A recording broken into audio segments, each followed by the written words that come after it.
Welcome to Hub History, where we go far beyond the Freedom Trail to share our favorite stories from the history of Boston, the hub of the universe. This is episode 150, Women's Groups Working for a Better Boston. Hi, I'm Jake. Nikki and I have a short week this week, and we didn't have time to put together a brand new episode. Instead, I'm going to share two classic stories about times in Boston history when women's volunteer organizations had a big impact on Boston. First, we'll talk about the Massachusetts Emergency and Hygiene Association, whose members introduced the concept of a playground to the American public in late 19th century Boston. Then we'll fast forward a few decades to the 19-teens, when the Women's Municipal League sponsored Boston's first, and so far only, Rat Day. Both these projects made valuable contributions to Boston's quality of life, and they happened at a time when society didn't generally approve of women's work outside the home. But before we talk about women's groups making Boston better, it's time for this week's Boston Book Club selection and our upcoming historical event. My pick for the Boston Book Club this week is a 5-part series published by food and wine blogger Richard Offrey on his site The Passionate Foodie. The whole series starts as an attempt to identify the first Chinese restaurant in Boston.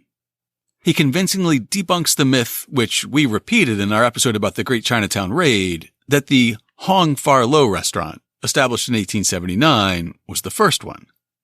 In order to get to the bottom of which restaurant might have been the first, Offrey researched and wrote an admirable overview of the earliest Chinese-American immigrants to call Boston their home.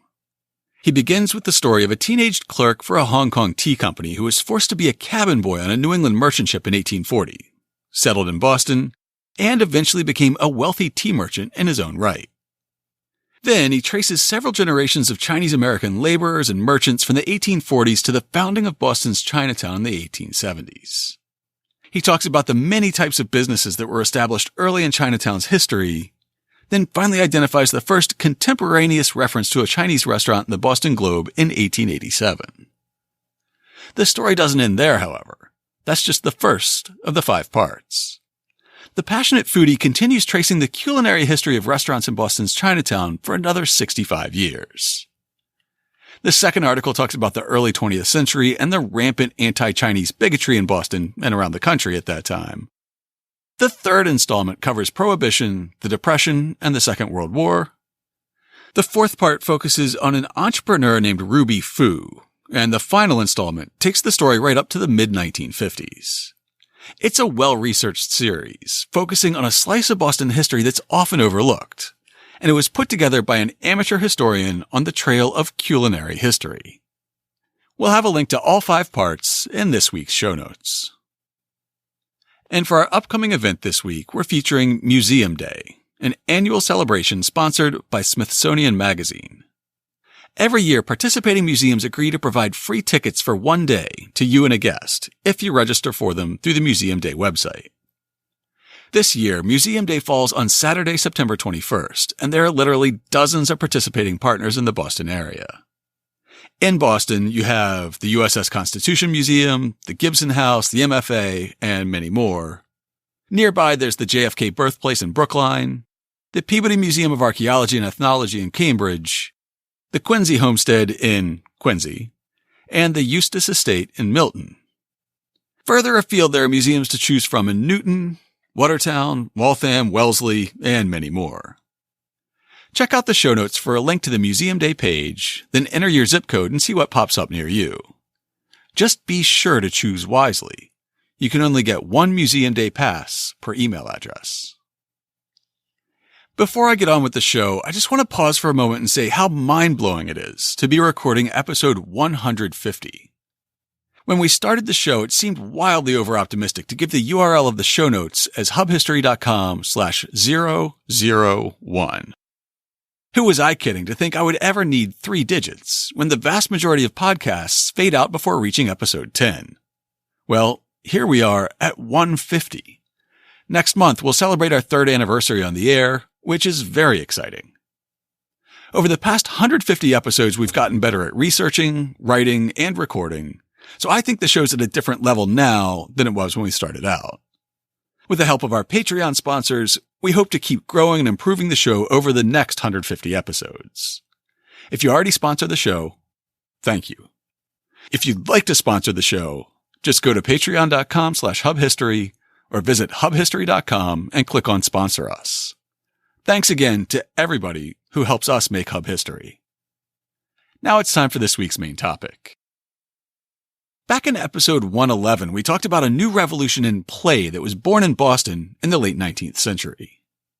In an era when urban children had few spaces to play in, except the alleys and courtyards around their tenements, and child labor meant that many kids had no opportunities to play at all, an immigrant doctor inspired a Boston women's group to take up the topic of play. From its humble beginnings in a single North End sandpit, the playground movement grew to a quasi-scientific pursuit until it was finally adopted as a national goal. By the early 20th century, safe playgrounds with structured, supervised play were seen as vital to children's moral and educational development. This week's topic was inspired by a listener named Joni, who tweeted at us a few weeks ago with a question. At Hub History, have you ever heard about the 1886 playground or sandpit mentioned in the discussion below? Any idea where it may have been? Then Joni's tweet linked to a discussion on the Ask a Historian subreddit where people were discussing the history of children's playgrounds. One comment said, "The first playgrounds were in Berlin and were piles of sand in public parks, inspired by Froebel's notion of gardens for children to explore. A group of women philanthropists took the idea from Germany and had a pile of sand set up in a Boston neighborhood in 1885. Now, we didn't know where the sand pile was, and in fact had never heard of the sand pile, but we started digging." Get it? Before long, we were up to our necks in the history of the playground movement in America. Though, as an early playground activist wrote, playgrounds are now so universal, natural, inevitable that it seems as if there never could have been a beginning to them any more than to perpetual motion.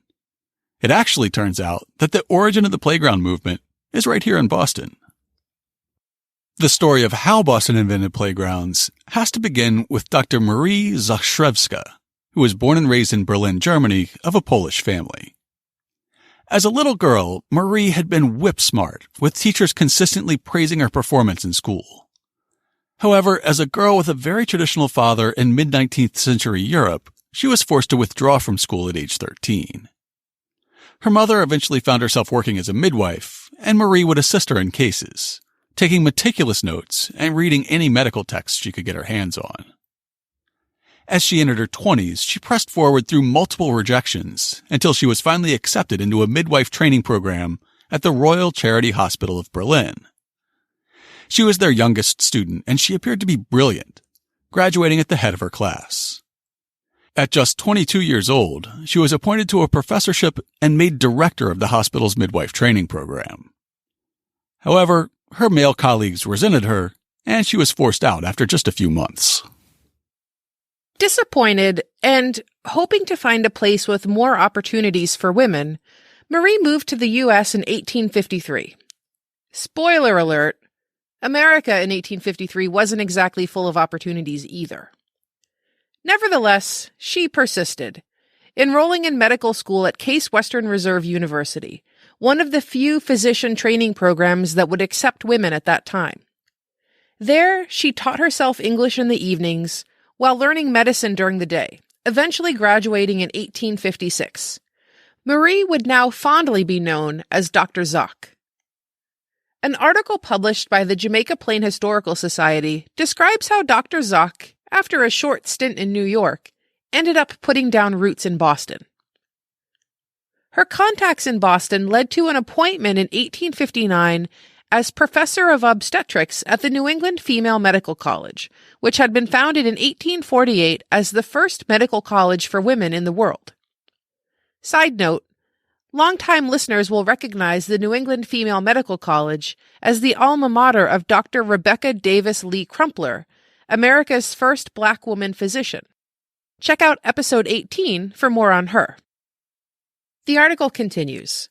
Dr. Zakrzewska's dream was to open the medical profession to women. But the promises of the college were not fulfilled. Her attempts to change it from a midwife training school to a mainstream medical school with practical clinical training were opposed by the owner and trustees. Dr. Zock resigned and began work to found the New England Hospital for Women and Children, a center where women physicians would treat women patients. Marie Zakrzewska's hospital opened in 1862 at 60 Pleasant Street in Boston as a training hospital of the highest possible standards that would allow women to enter the best medical colleges in the world. Irregular physicians such as homeopaths, phrenologists, and magnetists were not allowed to associate with the institution. It was the only hospital in Boston to provide obstetrics, gynecology, and pediatrics, as well as a complete medical ward and surgical wards. Dr. Zock's experience in science and sanitary conditions made the hospital a leader in preventing contagious fevers and assured the success of the enterprise. In the 1870s, the hospital moved to a shady hilltop overlooking Columbus Avenue in Roxbury, where it is known today as the Dimmock Community Health Center.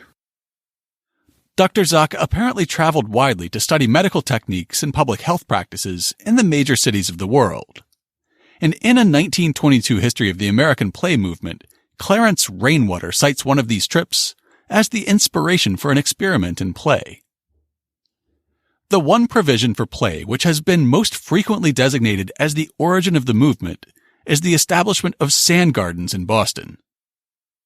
Dr. Marie Zakrzewska, while visiting in Berlin during the summer in 1885, observed heaps of sand in the public parks in which the children of both the rich and the poor were permitted to play, under supervision of the police. As a result of her report by letter to Mrs. Kate Gannett Wells, chairman of the executive committee of the Massachusetts Emergency and Hygiene Association, a large heap of sand was placed in the yards of the Parmenter Street Chapel and the West End Nursery. Kate Gannett Wells, in turn, wrote in the Massachusetts Emergency and Hygiene Association's 1885 annual report, "Last summer, at the suggestion of Dr. Marie Zakrzewska, and in accordance with the plan in Berlin which has proved so useful to children, a large heap of sand was placed in the yard attached to the Parmenter Street Chapel. An average of 15 children connected with the chapel came there 3 days a week, through July and August, and under the guidance of Mrs. Gamble, dug in the sand with their little wooden shovels and made countless sand pies, which were remade the next day with undismayed alacrity. They sang their songs and marched in their small processions, and, when weary, were gathered in the motherly arms of the matron.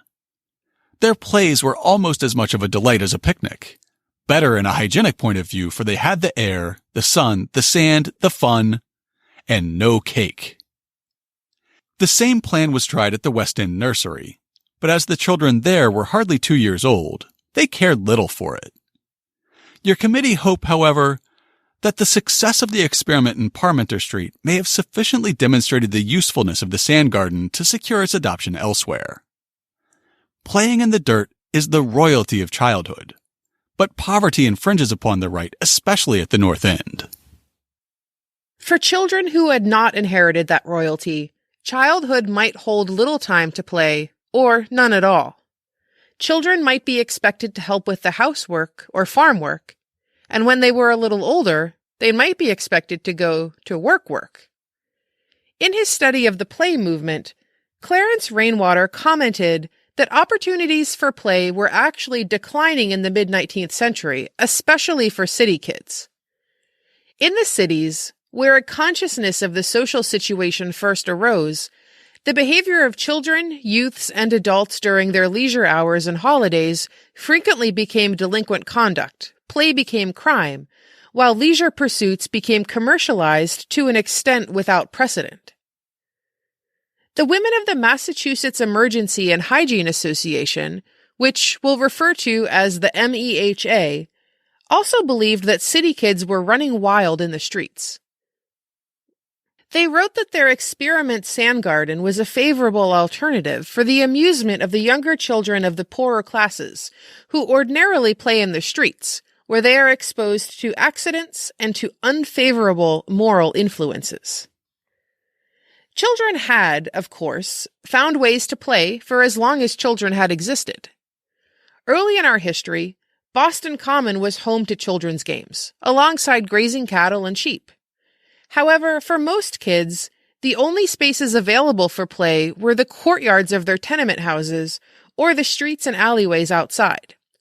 Indeed, the photo collection at the Boston Public Library reveals pictures of young children in the 19th and early 20th centuries playing on shipwrecks along the harbor, building forts out of trash in squalid alleys, petting stray dogs, and skipping across the frigid waters of Boston Harbor by hopping from one free-floating ice cake to another, none of which seem like safe or constructive activities. Free-range kids were the norm back then, but it came at the price of injury, or worse, from accidents. And the worst-case scenario played out in the 1870s, when the teenage serial killer Jesse Pomeroy began torturing and murdering unsupervised young children in Boston. You can hear more about him in episode 55.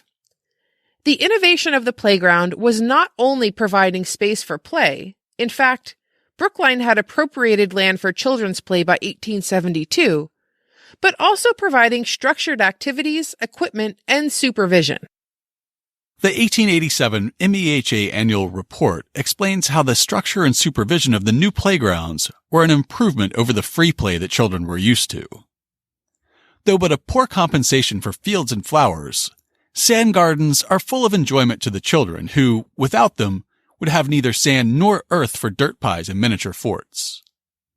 That the joys of our playgrounds rival those of green fields, or that our sand heaps are a fitting substitute for the wide sea beach, we do not claim. But we are an enthusiastic committee, and believe in our plan as a saving force for the children. As for many hours during the hot, sultry months, 400 children were kept away from the associations of the gutters and the wharves, were made happy, and taught something of honesty, unselfishness, and gentle manners. In fact, 1887 marked a major expansion of Boston's nascent playgrounds. From a single sand pile in 1884 to 3 sand gardens in 1885, the movement had now expanded to a total of 10 play spaces for children in 1887. In some of these spaces, the activities available to stimulate young minds went well beyond the sand piles that Kate Gannett Wells had called the royalty of childhood. The expanded mission prompted a name change for the supervising MEHA committee. The Committee on Playgrounds can report much pleasure and many gentle influences granted to the little children of the poor during the 8 weeks when the schools were closed. 7 schoolyards situated in the neighborhoods where children swarm were open for 3 hours on 4 fair days of each week. A kindly matron was ready to welcome the children and offered them sand heaps and shovels, balls, tops, skipping ropes, reins, bean bags, building blocks, flags to march under, and transparent slates to draw upon. Besides these 7 yards, which are dignified by the name of playgrounds, there were 3 sand gardens where only sand and shovels were furnished. Before you start entertaining visions of the little angels of days gone by and bemoaning the manners and behavior of kids these days, it should be pointed out that not everything was sunshine and puppy dogs in the 1887 MEHA report. At the Baldwin Schoolyard, Chardon Court, the children were of the most untamable material and refused to be in the least appreciative when the matron spoke of the kindness of the women who had arranged the playgrounds. "Pooh, they're paid for it," one boy remarked. "Oh no, they do it to give you a good time." "Well, they are fools then," was his comment. Roxbury Street Schoolyard was a difficult place. On the first day, nothing but the presence of a police officer quieted the older boys who were bent on mischief. That was soon over, however, and Mrs. Edson, the matron, did good work. Success breeds success, and with these reports of the progress made by the Playground Committee, philanthropists were making significant cash contributions, while a sand and gravel company provided raw materials free of charge, and a furniture company donated chairs for the supervising playground matrons. With an influx of funds, the number of playgrounds in Boston continued to increase rapidly over the coming years. The 1889 report for the committee noted the expansions and plans for the upcoming year. They included a note about an experiment with an indoor playground for days with bad weather, and a plan for the coming year to introduce a purpose-built playground which wouldn't be dependent on a courtyard at a settlement house or access to a schoolyard. The playground report for 1889 is merely the report for 1888 written large. There were 11 playgrounds instead of 7. There were 1,000 instead of 400 children. There was double the number of toys, twice the amount of sand, and more than twice as many amusing and pathetic incidents. During the winter, fortune favored our committee. First, in the successful establishment of a playroom at Sheaf Street. Second, in inducing the city government to set aside a lot of land on Fellow Street at the south end as a playground, and to appropriate $1,000 to grade and grass it. Next year, we hope to have there our first open playground. Up to the present time, we have been sheltered by the protecting walls of the schoolyards, which is, by turns, an advantage and a disadvantage. The growing success of playgrounds made the city of Boston sit up and take notice. And in that same year, the Department of Parks and Recreation appropriated $1,000 for playground development. One of the first was an open-air gymnasium along the banks of the Charles River. It was designed by landscape architect Frederick Law Olmsted, with input from a Professor Dudley Sargent at Harvard. And it was described by Olmsted historian Cynthia Zychewski as the first scientifically designed and administered open-air gymnasium to be operated free of charge in a public park.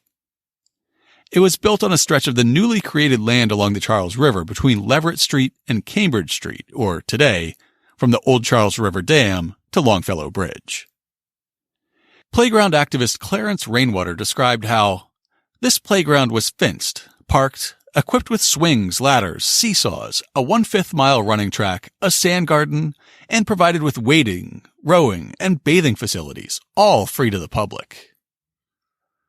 At first it was only open to men and older boys, but starting in 1891, a similar gymnasium opened on the far end of the Charles Bank that was open to women and girls.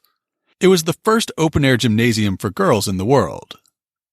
A 1909 article in the Journal of Education hailed the addition of girls' facilities at Charles Bank. It is truly a picnic spot on its grassy circle, a running track for girl athletes, a training ground for girl gymnasts, a rotunda for motherly gossip, and a shelter for babies. A full generation has grown up there that now in turn sends its little ones to its shade. Long live Charles Bank, which, best of all, is now only one of many admirably equipped playgrounds under the wise control of the Park Commission and its superintendent, Mr. John A. Pettigrew, who, better than most men, knows how to unite sympathy and discipline, enthusiasm and wisdom, and love for the beautiful in nature with practical utility.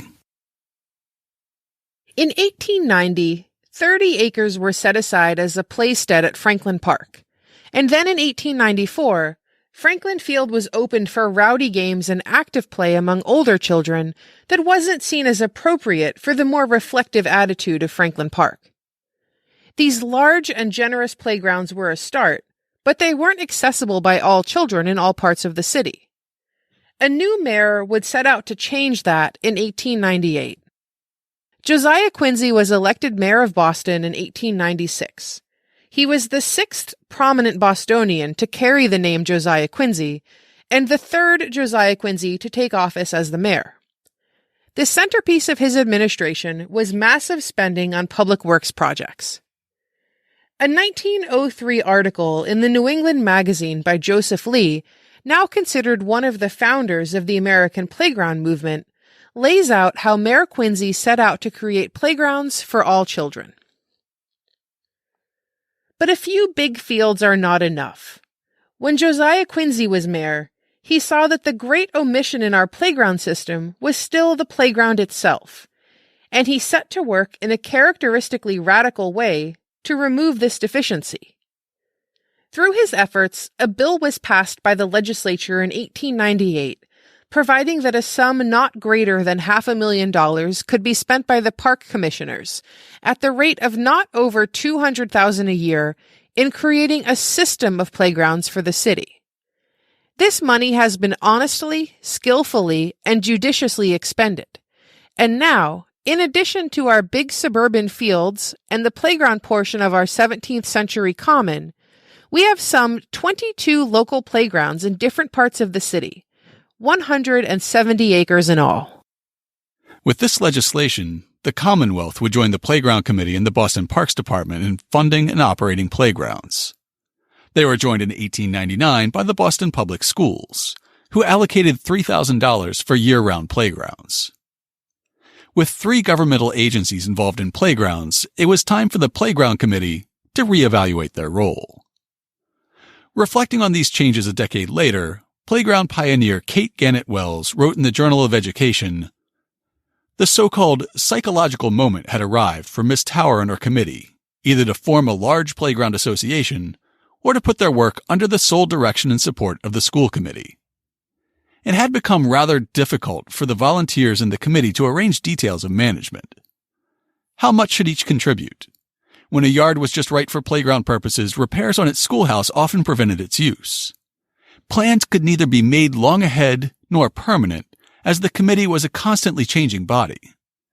Therefore, as the idea of the playgrounds had at least been permanently accepted, Miss Tower and her committee handed over to the school committee the work they had initiated and maintained. Playgrounds have become a matter of even legislative authority, but no legislature ever forecast its action from 3 small sand heaps." The women of the Massachusetts Emergency and Hygiene Association were out of the playground business, but they could take satisfaction in knowing that their efforts had inspired imitators in cities around the country. A 1925 article in the Journal of the Playground and Recreation Association of America notes, "In Philadelphia in 1893, 2 summer playgrounds were started by philanthropic people. In 1895, the city council opened available schoolyards and appropriated $1,000 toward their maintenance. This amount was soon increased to $3,000. Sand gardens were started in Providence by the Children's Kindergarten Association in 1894. Other cities followed rapidly. In 1898, the New York School Committee took over the vacation schools, establishing 20 school playgrounds. In 1899, Brooklyn and Baltimore started their playgrounds. Cleveland, Minneapolis, and Denver had sand gardens in 1898. The first recreation pier in New York was opened in 1897. Philadelphia opened a play pier in 1898. Now that playgrounds were being opened around the country, and now that Boston's women had given up administering the movement they had created, it was time for the men to step in and claim credit. In 1900, Cabot heir Joseph Lee bought a vacant lot on Columbus Ave and opened it as a model playground. He published frequently on the topics of play and playgrounds, becoming known as the grandfather of play, or the father of the American playground, which is all well and good, except that he had taken up the subject a decade and a half after Boston's women had pioneered it. In 1906, Joseph Lee of Boston and Jane Addams of Hull House in Chicago were named as honorary vice presidents of the newly formed Playground Association of America.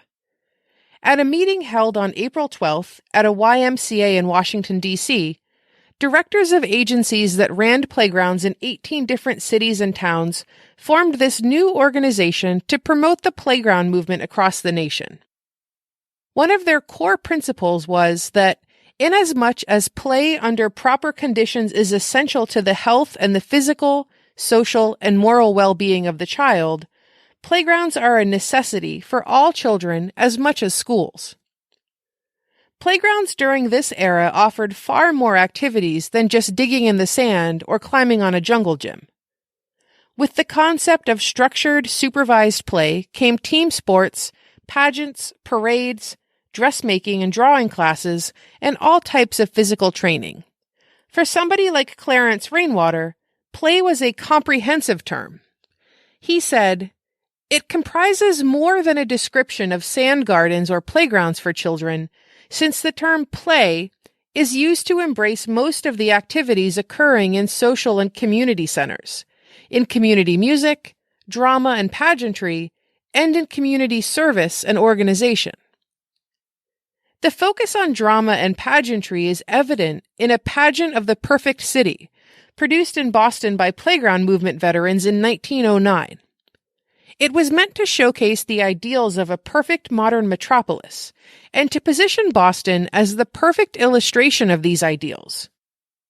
According to Playground magazine, it depicted the development of the city as the home of man from the earliest conjectural days of the caveman through the period of Indian life and the colonial times to the present and on into the future, symbolically suggesting the conditions that Boston 1915 is striving to create, the pageant of the perfect city. The venue for this pageant was the original Museum of Fine Arts building in Copley Square, and the sponsor was the Boston 1915 movement. Our current leadership in Boston has a plan for the future called Boston 2030, which looks ahead to the 400th anniversary of our city's founding and imagines improvements in housing, transit, walkability, technology, and other livability measures. Boston 1915 was the early 20th century equivalent, when 1915 was the future coming up on the horizon. The Massachusetts State Library describes the movement. In 1909, a special event with the stated purpose of imagining the future to help make Boston a better place by 1915 was held at the Old Art Museum in Copley Square from November 1st to the 27th. For a 25-cent admission fee to enter the 1915 Boston Exposition, Bostonians of 1909 could see exhibits on and hear lectures about improving life in Boston, on topics ranging from public health to transportation. This idealized, forward-looking future of 1915 was the work of the Boston 1915 movement, a group of prominent business leaders and citizens that came together in 1909 to work for the betterment of the city of Boston. The movement established their own progressive thinking magazine called New Boston, a chronicle of progress in developing a greater and finer city under the auspices of the Boston 1915 movement. And they planned the exposition, modeled on the Columbian World Exposition held in Chicago in 1883, to introduce their city as it is to be. It was in service to these goals that the pageant of the perfect city was produced, and if we hadn't researched the Playground movement, we may have never discovered this delightfully weird dramatization. The play featured over 1,500 performers and was organized into 5 acts, with the first 3 taking the audience through a tour of Boston during prehistoric times, then through Native American dominance, to the coming of English settlers. As you might guess, the American imagination in 1909 produced a result that we would consider to be incredibly racist and paternalistic by our modern standards. Finally, in the 4th act, the audience was introduced to modern Boston. Accompanied by the stirring music of Elgar's Pomp and Circumstance, in splendid procession Boston came forth, attended by the 30 neighboring cities and towns in the metropolitan district. She was impersonated by a woman with white hair, but in the prime of life. The conception was stately and inspiring. Robed in blue, wearing on her head the gold dome of the State House, her ample train of blue and green gauze carried by 7 young girls, representing the 7 districts of the city of Boston, she stood on a slightly elevated dais, her districts disposing themselves around her in their relative geographical position, the folds of her blue-green train representing the waters of Boston Harbor. On either side of her were grouped the neighboring cities, each appropriately robed and bearing some symbol or insignia of her town. Lynn, for instance, as industry, carried a large cogwheel as a shield. Chelsea, recovering from her disastrous fire, wore the phoenix on her head as a crest. Canton carried the copper bells cast by Paul Revere, and Quincy, in granite-colored robes, carried the anchor to represent the shipbuilding industry. It was a splendid and imposing spectacle, instinctively calling forth the admiration of the stranger and the local pride of those who reside in the metropolitan district. The civic question for every citizen in this personified characterization of Boston and her neighbors was, is it true? Are these cities thus resplendent in their nobility and worth? Or can they be? Shall they be? And the answer varies according exactly to the local patriotism and civic determination of which the individual citizen is capable. The 5th act introduced a vision for Boston in the future, and among the goals for future Boston was increased playgrounds. This is one of the few predictions to actually come true. A 1948 Boston Planning Department report notes that Boston by that time had 104 playgrounds, totaling over 650 acres, which was a notable accomplishment. The same report, however, notes that in some of the neighborhoods with the most densely packed populations, and the most children per household, there were actually fewer playgrounds per square mile and per capita than in outlying areas. The report identifies increasing the number of playgrounds and the more equitable distribution of playgrounds for the future as key goals for the coming decades. Even today, some of the same goals persist. While there may be less focus on structured play these days, there is still a focus on using playgrounds to promote physical fitness.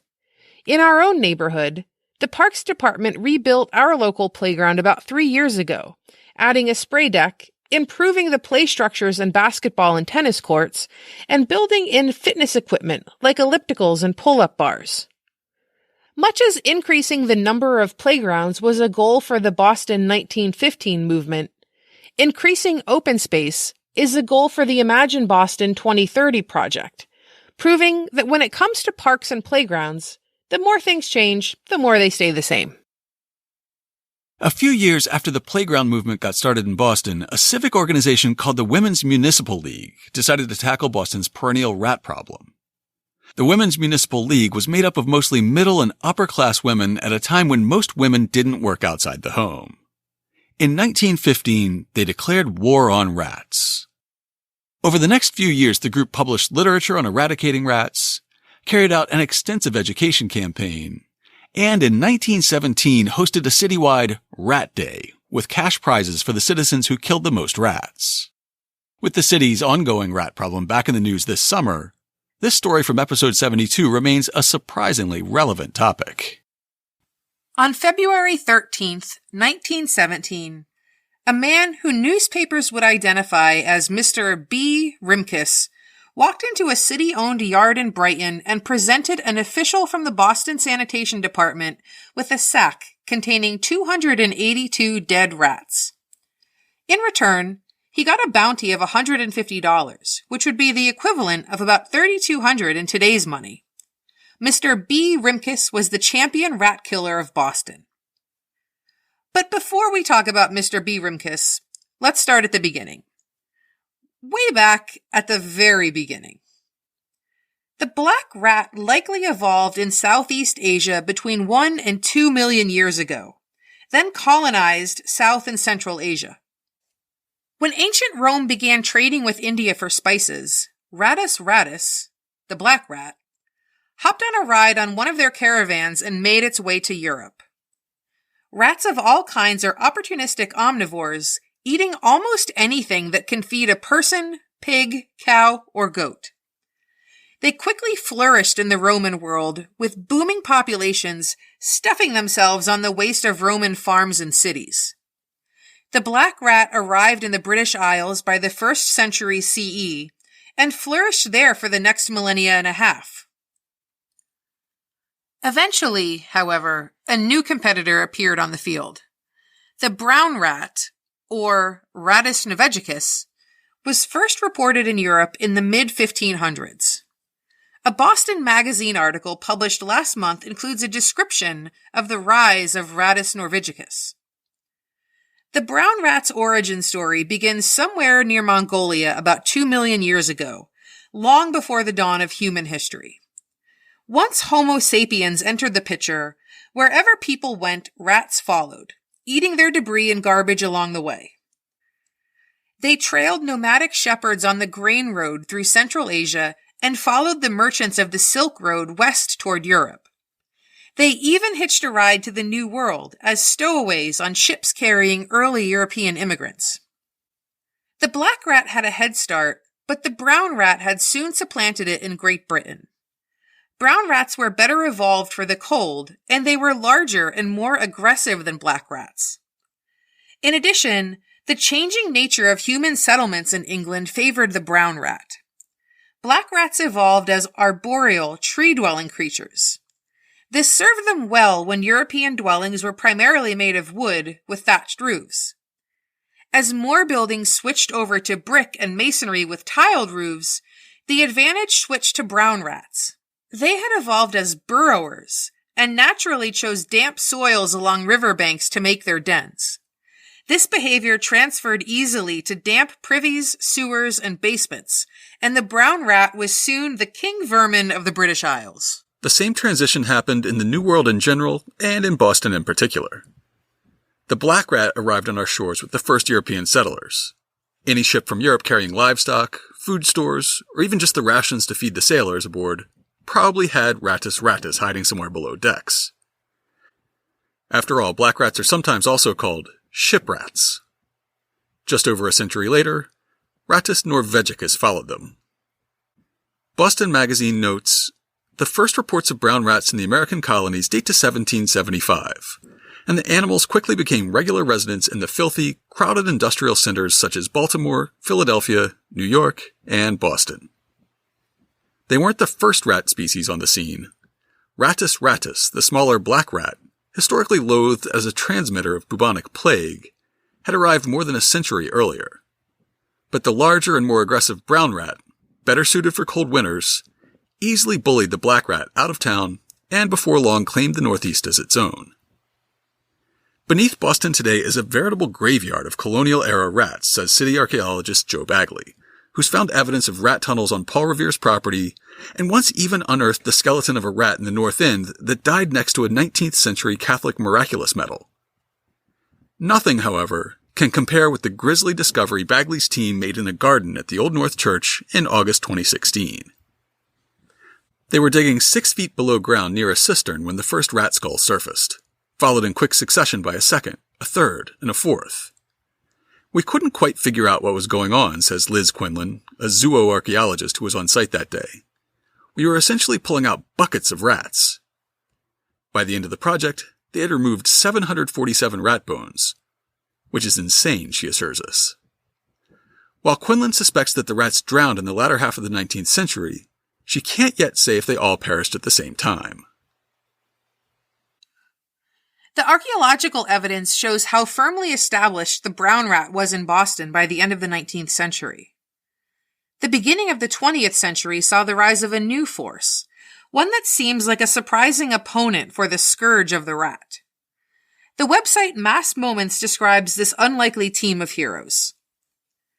In 1908, a group of well-to-do Boston women formed the Boston Women's Municipal League to promote civic betterment. According to the League's historian, the founders believed that housekeeping of a great city was women's work. It was their province to see that the city was kept clean, as it was also their province to see that their own homes were clean. So obviously, the garbage and ashes should be promptly and scientifically removed from the streets and alleys, the markets freed from dirt and dust and flies, and the air cleaned from soot and smoke. The BWML's founders were drawn from the city's most established families. The members were the wives and daughters of businessmen, ministers, lawyers, professors, and doctors. Within a short time, the League had a membership of over 2,000. Their dues funded studies and programs, usually carried out by paid professionals. However, volunteer committee women managed many of the League's activities.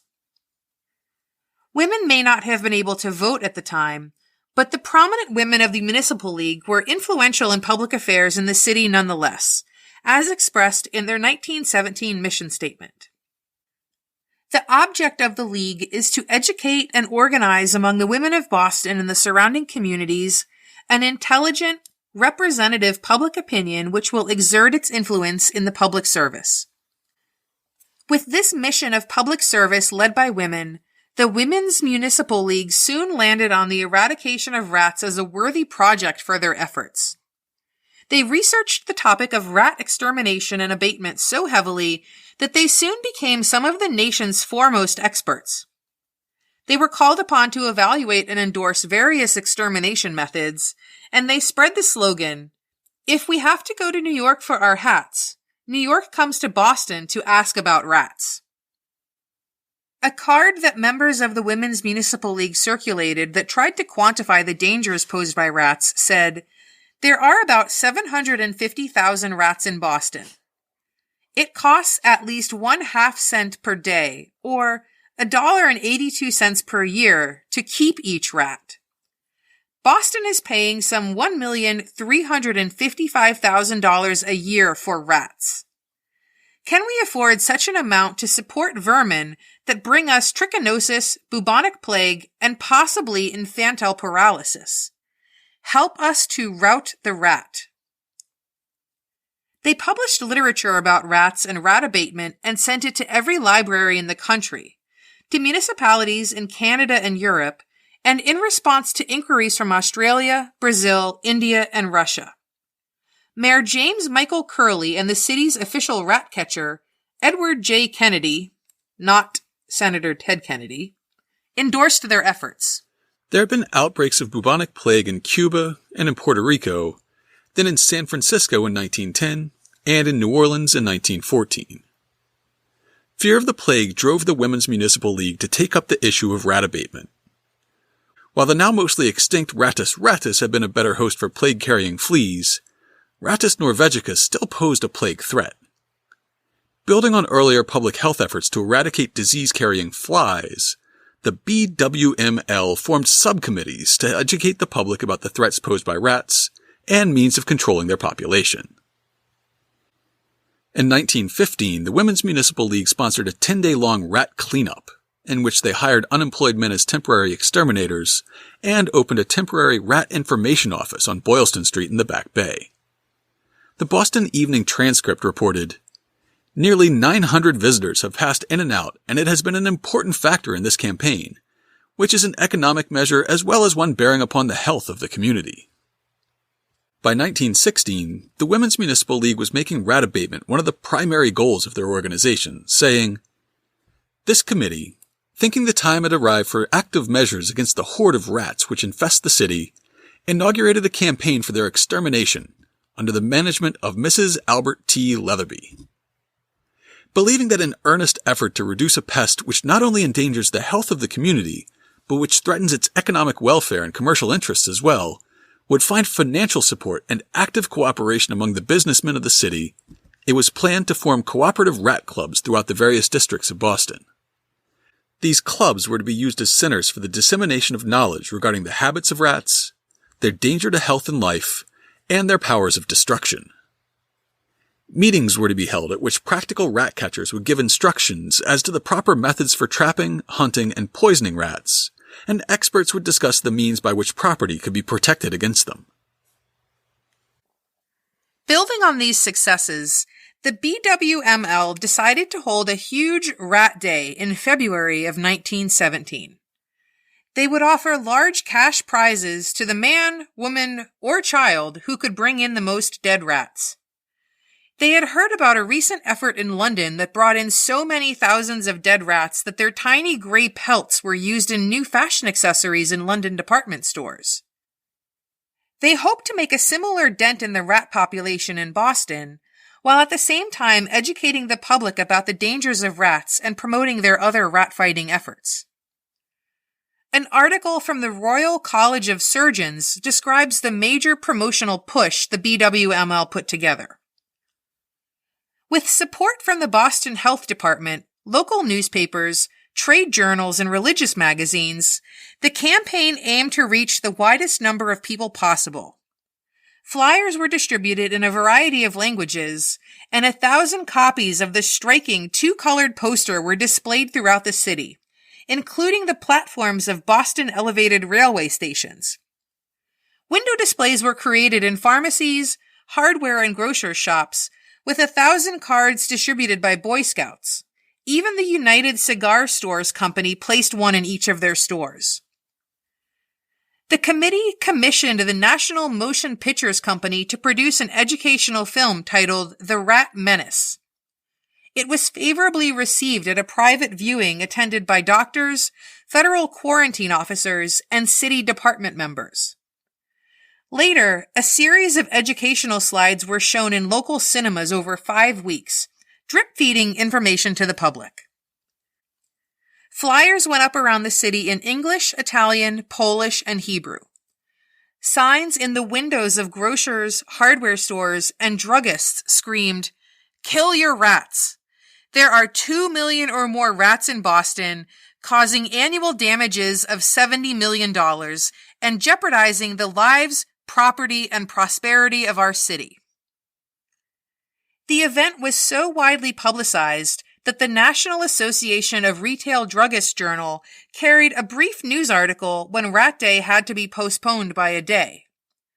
The mayor of Boston was a great admirer of Abraham Lincoln, and he had asked the Women's Municipal League to move Rat Day so it wouldn't conflict with Lincoln's birthday.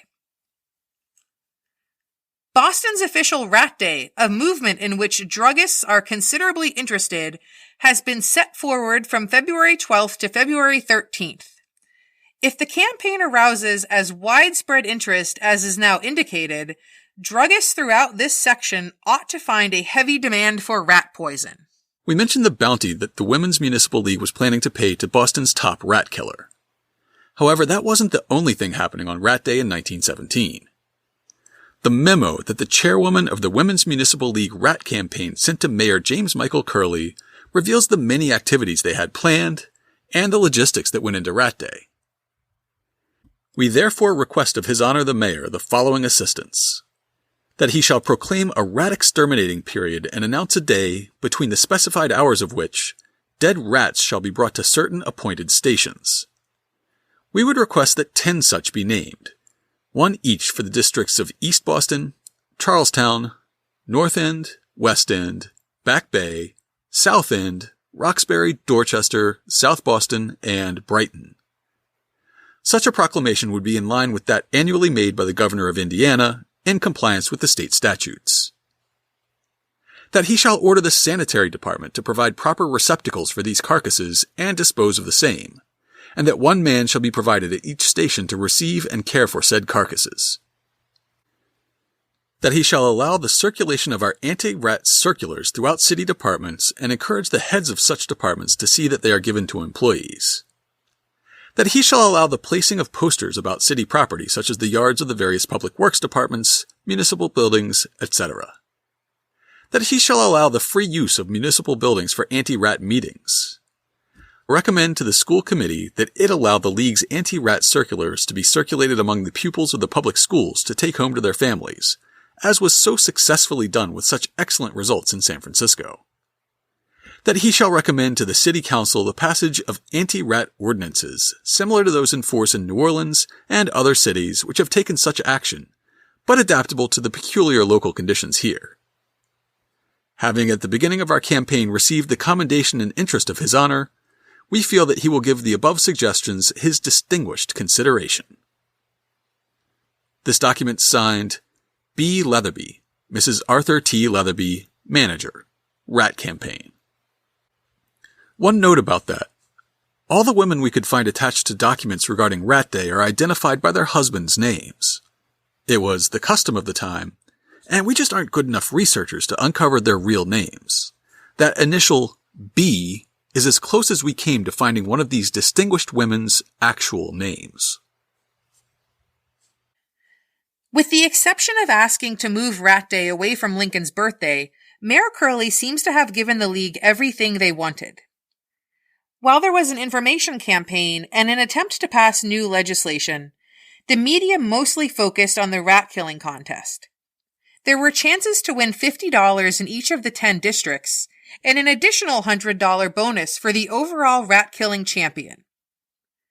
The Boston Sunday Post reported on the winner and his methods. B. Rimkus is champ rat catcher of Boston. B. Rimkus is a firm believer in the assertion that any man who can do something a little better than someone else can is on the road to wealth. Often in our younger days, we were told that the world would wear a trail to any man's door, no matter at what remote location he dwelt, if he could make a better rat trap than anyone else. Well, Rimkus doesn't specialize in rat traps, but he knows how to use one. For Rimkus is the champion rat catcher of Boston. If we are to believe the old tale, the Pied Piper failed to collect for the job. But Rimkus did collect to the tune of $150 cold, hard dollars, coin of the realm, simply because on our recent rat day, he delivered 282 deceased rats to the city yard. He won the first prize of $100 offered by the Women's Municipal League and, in addition, pulled down a special prize of $50. How did he do it? Traps, he answered. Some of the kind that catch them around the neck, some of the big wire ones that catch them alive. What do you use for the bait? That's the secret, answered the rat catcher, and turned his back on the newspaper man. The league went out of their way to note that the winner of the contest was not a native English speaker, and he only knew of the contest because he had seen one of their Polish language flyers. The American public is prone to be apathetic to actual effort of this nature, and it remained for a foreign-born resident unable to read or write the English language, who would have known nothing of the movement save for the printing of the circular in Polish, to exert himself to trap nearly 300 rats in spite of the weather and the difficulty of getting at the rodents. There is much food for thought here. Immigrants, they get the job done. Second place went to John White of Charlestown, though his 88 rats seemed to pale in comparison to B. Rimkus's 282. Rat Day and the prizes that were handed out made for great headlines. The Women's Municipal League didn't consider the effort to be entirely a success. They had hoped to see much greater numbers of dead rats brought in, and they had hoped to reach a much broader segment of the population. Unfortunately, as the League's 1917 annual report relays, Rat Day was preceded by a prolonged spell of the coldest weather of the winter, with the thermometer registering at 0 and below for some 4 consecutive days, causing the rats to seek their nests and burrows and remain in seclusion until warmer weather came. This condition, together with some misunderstanding that seems to have arisen that the killing was to start instead of end on the 13th, resulted in a very small bag.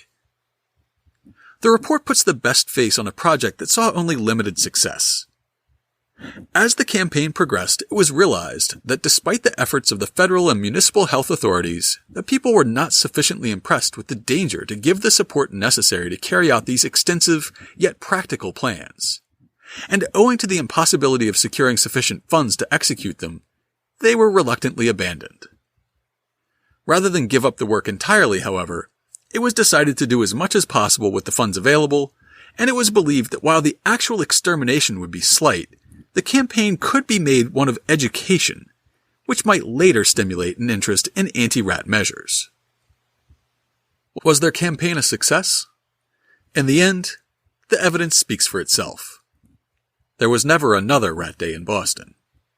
The League would say, therefore, the campaign was remodeled on the new lines, and while we feel that it was far from being as effective as it might have been had it received proper support, we do believe that a great deal has been done in educating public opinion on the problem, which will result in the passage of rat-proofing legislation and other prophylactic measures against the entrance of bubonic plague into this port.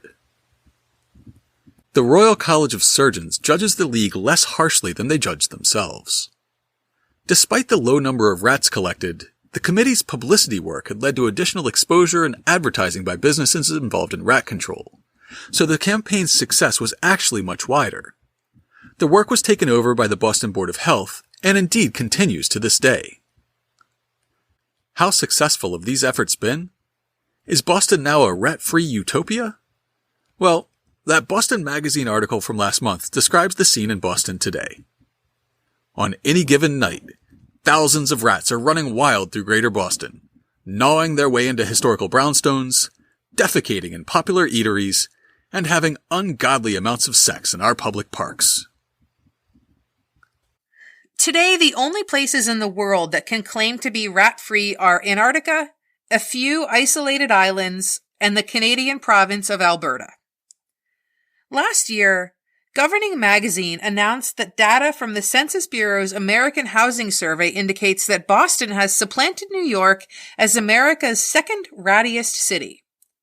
16.9% of Boston households reported rodent sightings, just slightly behind the rattiest city of all, Philadelphia, which was at 18%. Patriots fans can draw their own conclusions from these findings. The Boston Magazine article continues, in 2016, Boston Inspectional Services teamed up with researchers at Harvard and MIT and began packing large rat nests with dry ice, which evaporates into carbon dioxide and suffocates the animals. The city tested the method on infestations in overgrown cemeteries and even used it on a massive burrow in the public garden. It was amazingly effective, Christopher says, probably the most humane way to deal with the rodents. But then the federal EPA got wind of what was going on and told the city it was not allowed to use dry ice because it was not an officially registered pesticide. Ultimately, though, controlling rats isn't really about coming up with new ways to kill them. It's about effectively managing the endless stream of trash that flows from our homes and businesses, along with making it difficult for the animals to find warm, safe places to nest. It means that residents shouldn't dump garbage on the sidewalk, and that parks departments should know which type of ground cover is hospitable to rats and which isn't. It means that restaurant owners should seal up their dumpsters every night, and that landlords should quickly call an exterminator when a tenant complains. Needless to say, these are lofty ambitions for a city where neighbors get in fistfights over parking spaces and absentee landlords abound. Even if we do everything right, the simple fact is that rats are here to stay. Listen, people. Keep the lids on your garbage cans and don't litter. The Boston Women's Municipal League isn't planning to hold another rat day anytime soon, but if they do, I am super competitive and I am totally gonna win. But in the meantime, it is up to all of us to fight the good fight. To learn more about the work Boston women did on playgrounds and Rat Day, check out this week's show notes at hubhistory.com/150. We'll have sources, historic images, and other materials related to both of this week's stories. And of course, we'll have links to information about our upcoming event and the Passionate Foodie's History of Chinese Cuisine in Boston, this week's Boston Book Club pick. If you'd like to get in touch with us, you can email podcast@hubhistory.com. You can call and leave a voicemail at 617-383-9255, and we might play it on a future show. We are Hub History on Twitter, Facebook, and Instagram. Or just go to hubhistory.com and click on the Contact Us link. While you're on the site, hit the subscribe link and be sure that you never miss an episode. If you subscribe on Apple Podcasts, please think about writing us a brief review. Or just tell a friend about us. That's all for now. We'll be back next week.